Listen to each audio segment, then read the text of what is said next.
Hi hello everyone, welcome back to our channel. ఈరోజు నేను చేయబోయే రెసిపీ పొట్టేల కాళ్ళతో కర్రీ ఎలా తయారు చేయాలో చూద్దామండి.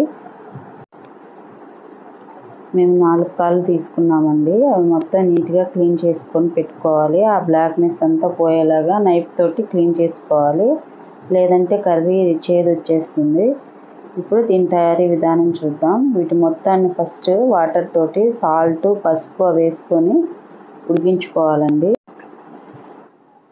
ఇప్పుడు ఉడికించుకోవడానికి నేను కల్లుప్పు అలాగే పసుపు వేసుకొని 1.5 లీటర్ వరకు వాటర్ పోసుకొని ఉడికించుకోవాలి. దీన్ని దగ్గర 30 నుంచి 40 నిమిషాల వరకు ఉడికించుకోవాలండి, లేదంటే గట్టిగా ఉంటాయి అవి.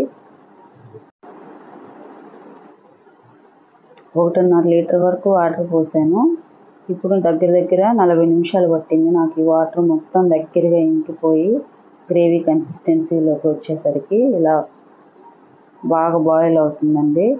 దాంట్లో ఉన్న జిగురు పదార్థం మొత్తం ఆ వాటర్లోకి వచ్చేయాలి. ఆ బోన్స్కున్న జిగురు మొత్తం చాలా హెల్దీ అండి.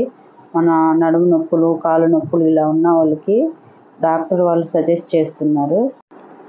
ఇప్పుడు తయారీ విధానం చూద్దామండి.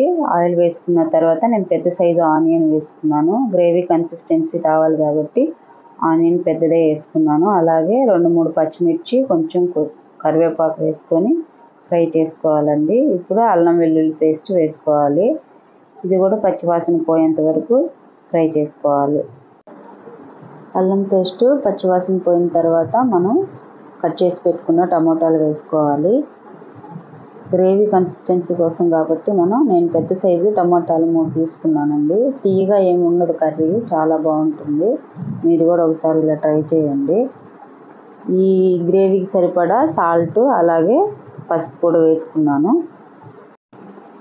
ఇప్పుడు ఆల్మోస్ట్ ఇవి ఉడికిపోయాయండి. బాగా జిగురు మొత్తం కూడా వాటర్లోకి వచ్చేసి బాగా చిక్కగా అయిపోయాయి.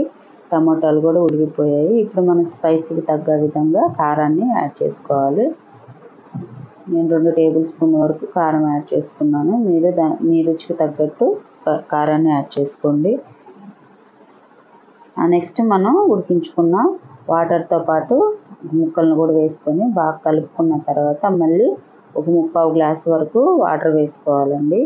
ఎందుకంటే ఈ కారము, ఉప్పు ఇవి మొత్తం కూడా ముక్కలకు పట్టాలంటే ఆ వాటర్ తోటి మళ్ళీ బాగా ఒక 10 నిమిషాల వరకు మీడియం ఫ్లేమ్లో ఉడికించుకోవాలి.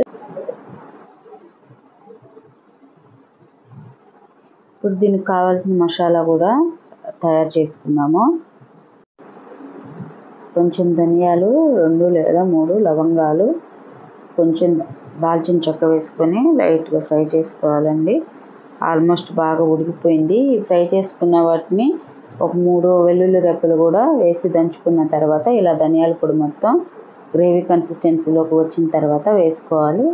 అది ఒక 2 మినిట్స్ కుక్ అయిన తర్వాత మళ్ళీ కొత్తిమీర వేసుకోవాలి.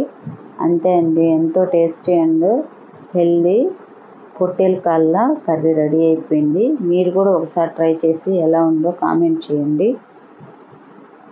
మా వీడియోస్ కానీ నచ్చినట్లయితే లైక్ చేసి, షేర్ చేసి, సబ్స్క్రైబ్ చేయండి. Thank you.